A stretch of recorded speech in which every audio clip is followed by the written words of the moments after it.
Israel में 20 फरवरी की रात सिलसिलेवार कई बम धमाके हुए, जिससे पूरा इजराइल दहल गया है।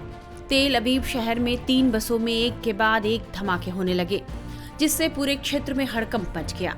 यह ब्लास्ट सेंट्रल इजराइल में पार्किंग में खड़ी 3 बसों में एक के बाद एक हुए।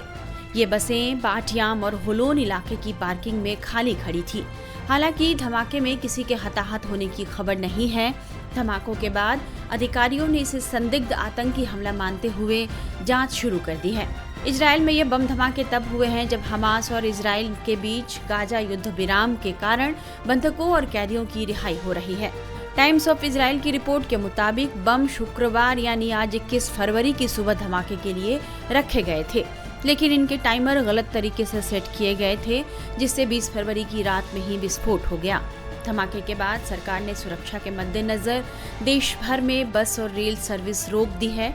वहीं पुलिस संदिग्धों की तलाश में जुटी हुई है और बम निरोधक इकाइयां अतिरिक्त बमों की खोज कर रही हैं।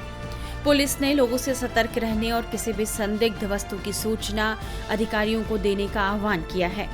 मीडिया रिपोर्ट्स में कहा जा रहा है कि तेल अवीव के पुलिस हेड सरगारोफ ने वेस्ट बैंक से आतंकी हमला होने का शक जताया है। सरगारोफ ने बताया कि एक्सप्लोसिव डिवाइस पर कुछ लिखा हुआ था। हालांकि उन्होंने इस बारे में ज्यादा जानकारी नहीं दी है, लेकिन मीडिया रिपोर्ट्स में बताया जा रहा है कि इन डिवाइस पर बदला लेने की धमकी लिखी थी। वहीं यह साफ भी नहीं कि यह धमकी किसने दी और इजराइल पर यह सीरियल बम ब्लास्ट किसने किए। लेकिन इजराइल टाइम्स ने पुलिस के हवाले से बताया है कि इस आतंकी हमले का शक वेस्ट बैंक टेरर सेल पर है। इजरायली सेना 21 जनवरी से वेस्ट बैंक के उत्तर पश्चिमी इलाके में आयरन वॉल नाम से एक बड़ा सैन्य अभियान चला रही है।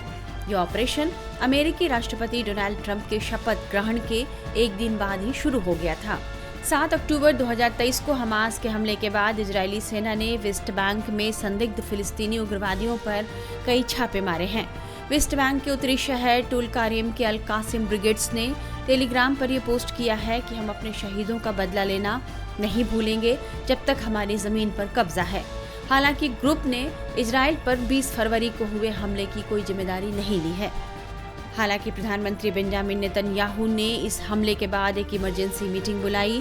प्रधानमंत्री कार्यालय ने कहा कि प्रधानमंत्री स्थिति पर लगातार अपडेट प्राप्त कर रहे थे और 20 फरवरी की देर रात सेफ्टी रिव्यू करने के बाद उन्होंने घोषणा की है कि उन्होंने आईडीएफ को आतंकवादी केंद्रों के खिलाफ वेस्ट बैंक में बड़े पैमाने पर अभियान शुरू करने का निर्देश दिया है।